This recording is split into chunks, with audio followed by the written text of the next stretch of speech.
Suicide bombing attack injures 2 police officers in Turkey. Before the news in details, here is a special message.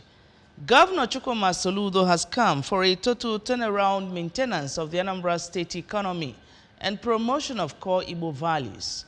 Let's give him maximum support for the task ahead. Good morning and welcome to the news. My name is Nonye Nwokoye. The Anambra International Passenger and Cargo Airport has been named after Anambra-born father of African literature, Professor Chinua Achebe. The airport will now be known as Chinua Achebe International Passenger and Cargo Airport, Umueri. Our Government House correspondent, Ejike Abana, has details of that report.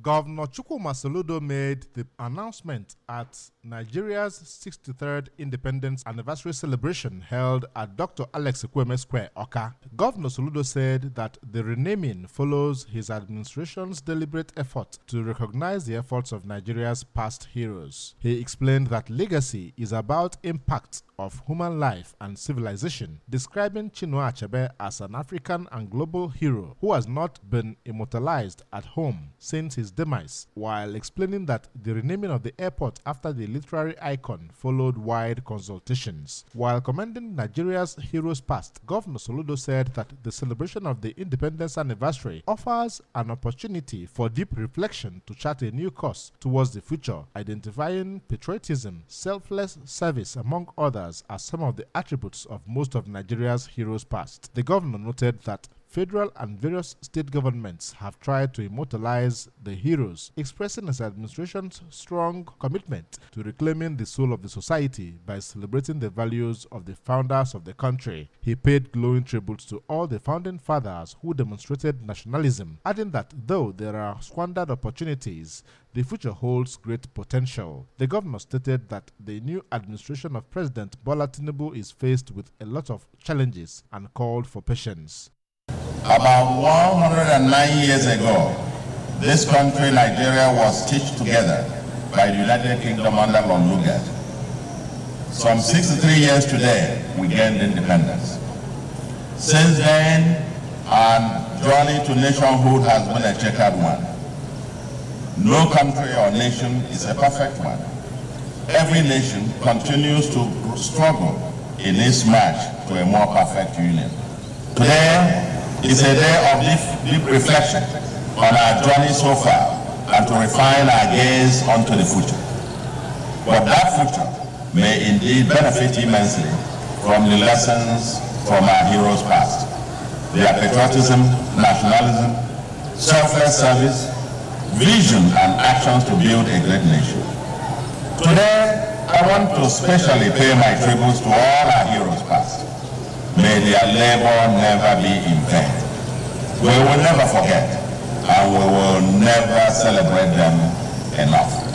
Also speaking, the Speaker of the Anambra State House of Assembly, Right Honorable Somtochukwu Udeze, expressed optimism that the country will continue to grow in all aspects in the coming years, just as he described Governor Soludo as a man committed to leadership in the true sense of it. What I take out from Mr. Governor's speech, that I saw a man that is determined to change not just infrastructural architecture of the state, but in order to strengthen human dignity that will promote more and more peaceful Anambra and more development. That's what I think about it.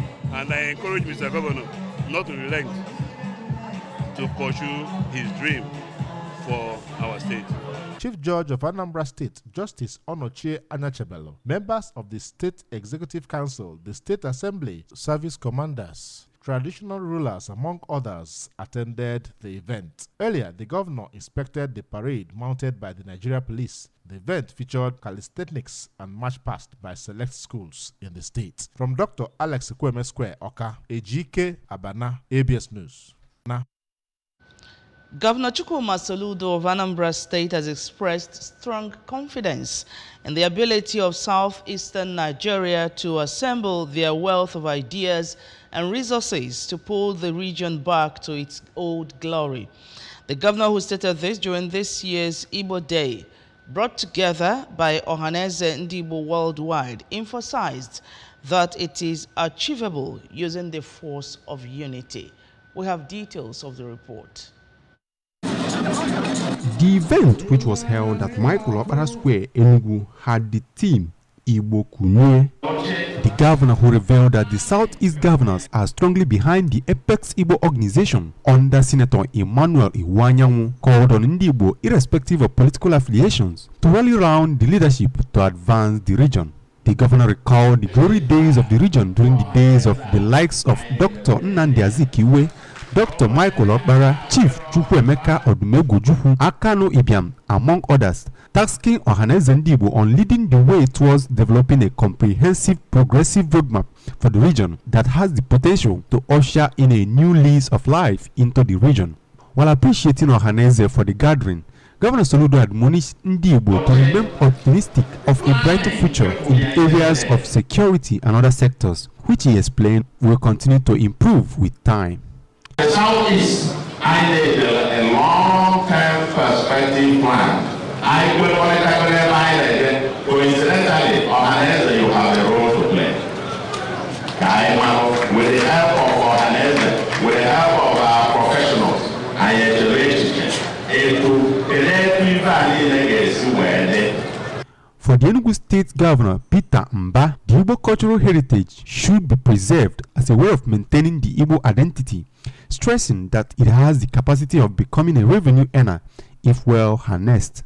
Worldwide, Chief Iwanyanwu enumerated the prospects replete in Igbo land, expressing the determination of the leadership of Ohaneze Ndibo to bridge the gap and use the God-given potential to make the region a choice destination. Chief Iwanyanwu added that the association is willing to aid the Ohaneze Business Council to harness partners for the mining of coal, pointing out that having concluded a study on limestone, the region has enough raw materials to produce cement on a very large scale.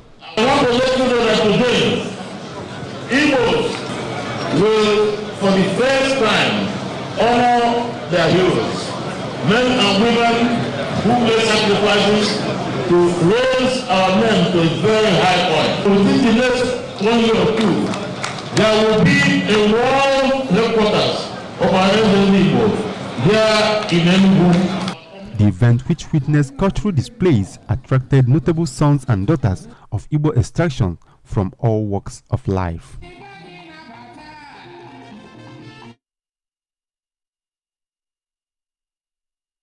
On a total of 7,150 women in Anambra State have undergone cervical cancer screening as the state government has kicked off the second phase of the exercise. The Anambra State Reproductive Health Coordinator, Dr. Uju Okoye, disclosed this during the training of new health workers that will participate in the exercise. Chibuzo Okoye has details.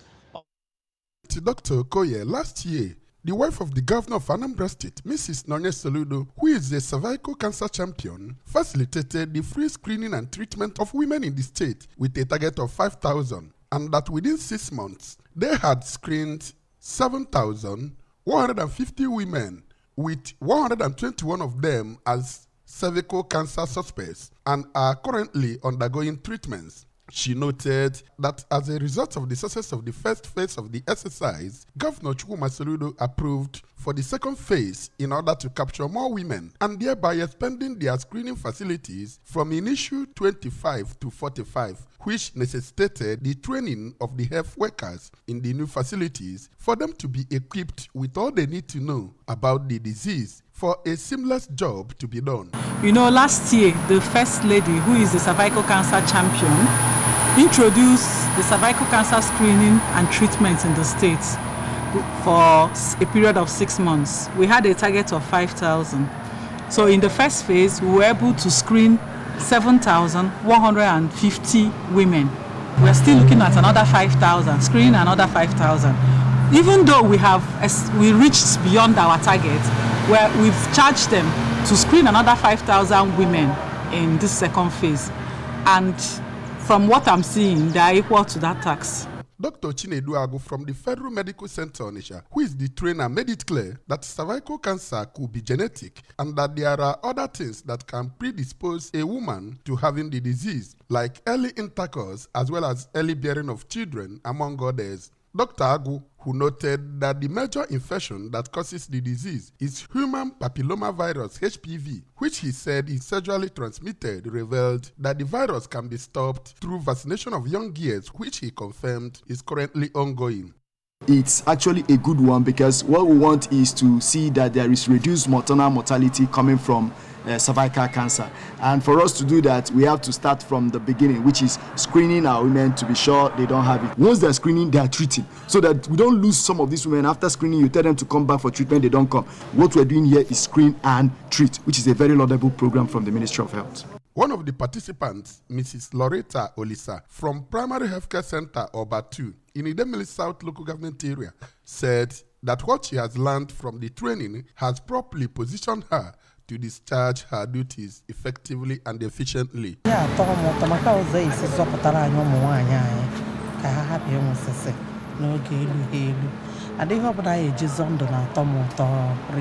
In Oka, this is Chibuzo Koye for ABS News.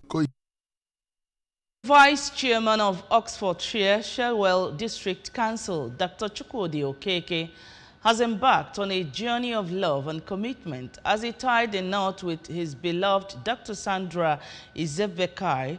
Their union was celebrated recently within the magnificent walls of the Holy Cross Cathedral, located in the ancient city of Benin City, Edo State.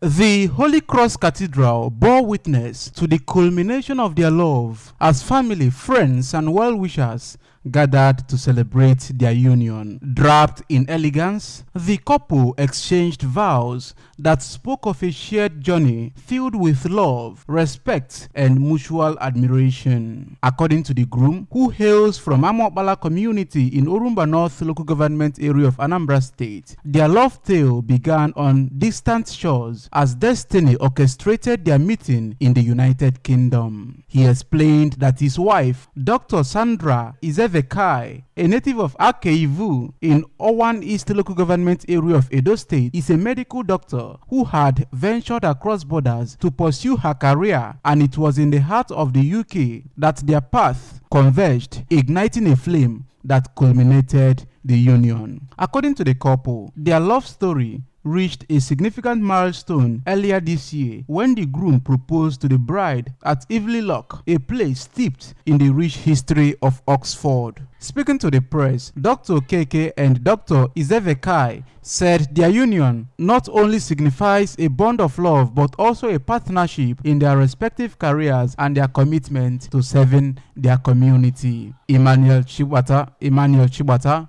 for ABS News. Congratulations to the newlyweds. The Nigerian Labour Congress, NLC, has said the erosion of ethical governance, rampant corruption and political instability has defined the nation 63 years after.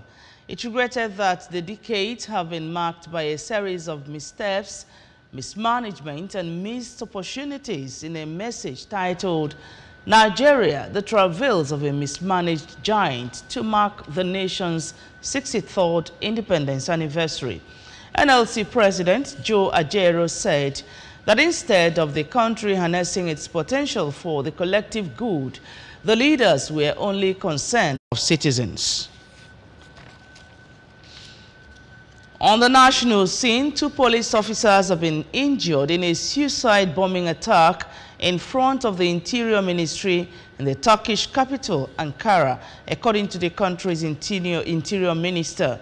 Their wounds are not life-threatening. The minister, Ali Yakila, said in a post on social media that 2 attackers were responsible for the explosion. Both attackers are dead. One detonated himself while the other was killed, according to Turkish authorities. Hours after the bombing, Turkey's parliament, located close to the site of the attack, started a new legislative session as planned in an act of political defiance. There were testimonies of a life well spent in humility, service to humanity and worship of God during the burial of Lady Justina Okafor at Omunachi, Dunukofia local government area of Anambra State. The funeral mass was held at St. Gabriel's Catholic Church, Omunachi, which attracted people from far and near who came to pay their last respects to the departed. Kenechukwu Chukwudi was on hand with the report.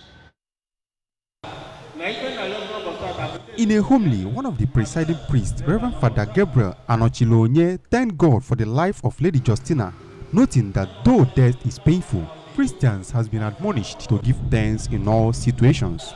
Reverend Father Anochilonye emphasized that there is life after death and Christians should be mindful of the life they live, which should be centered on God's teachings.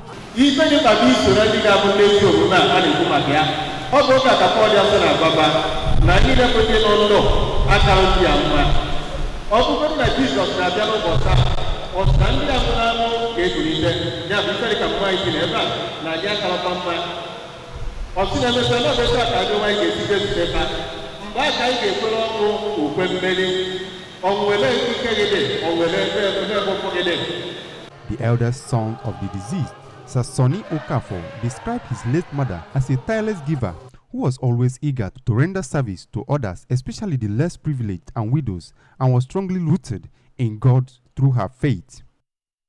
Also speaking, her second daughter, Mrs. Jane Francis Okoye, said that she learned giving as a virtue from her mother and also gave attention to people while being less critical of them. My mom lived a very purposeful life. She lived her life helping the poor, helping the widows, helping the orphans. So these are some of the virtues I've learned from her. And my mom also believed that if you help the poor, if you give to the less privileged, that God will always reward you. Her other children who spoke after her interment, including Mrs. Juliet Akujeze and Chukwunonso Okafor, said their mother was a resourceful woman who, despite losing her husband early, was strong and hardworking and imposed good morals on them. Chief Emeka Nwosu, who came to condole with the family, said though the death of a mother is painful, God will give them the strength to bear the irreparable loss. Others who condoled with the family, including Mr. Ifeanyi Ekpundu and Chief Bertrand Anekwe, said the woman was an embodiment of peace and a mother to all, and urged the family to keep their legacies alive. The funeral ceremony was also attended by the Speaker, Anambra State House of Assembly, Right Honorable Somto Udeze, the minority leader of the State Assembly, Honorable John Bosco Aka Ebobi, and host of other dignitaries.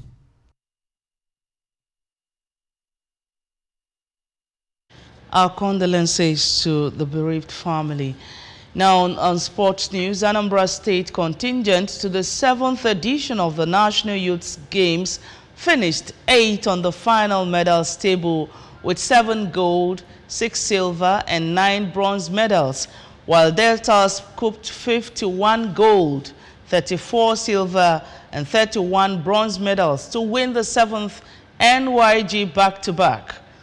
In rounding off an exciting and fulfilling 10-day sports program, Losi Chiamaka Nwankwo of Team Anambra on Saturday, 30th September 2023, won the 100 meters race final, finishing in a time of 12.28 seconds for the coveted gold medal as the fastest under-15 girl at the Games. Losi Nwankwo edged out another Anambra sensation, Chigozie Rosemary Nwankwo, who returned second in a time of 12.33 seconds ahead of Favor Sunday of Delta, who came third in the 100-meter event with 12.70 seconds. Hitherto, Lucy Chiamaka Nwankwo led the quartet of Oluebube Ezechukwu, Adeze Eze and Chigozie Nwankwo to win gold on Friday in the 4 x 100 meters relay final for the girls. The 7th NYG, which concluded on Saturday, 30th September 2023, saw Anambra winning a total of 22 medals comprising of 7 gold, 6 silver and 9 bronze to surpass her last record of 2 gold, 9 silver and 3 bronze medals achieved during the 6th edition of the Games held at the University of Ilori, Kwara State. A big congratulations to Team Anambra. And that's the news. But just before we go, remember you can follow news and programs on ABS from any part of the world by liking our Facebook page at Anambra Broadcasting Service. Subscribe to our YouTube at ABS Television Oka, on Twitter at ABS Radio TV, and on Instagram at ABS Radio TV. You can also log on to our website at www.absradiotv.com. And the main news again, Governor Soludo is confident of brighter future for Ndigbo. Anambra State Assembly Speaker has lauded Soludo on commitment on good governance. Nigeria Labour Congress has blamed national challenges on bad governance. And on the foreign scene, we brought a report that suicide bombing attack has injured 2 police officers in Turkey. Now to end the news, here is a special message. Governor Chukwuma Soludo has come for a total turnaround maintenance of the Anambra State economy and promotion of core Igbo values. Let's give him maximum support for the task ahead. And that's the news. We thank you so much for watching. My name is Nonya Nwokoye.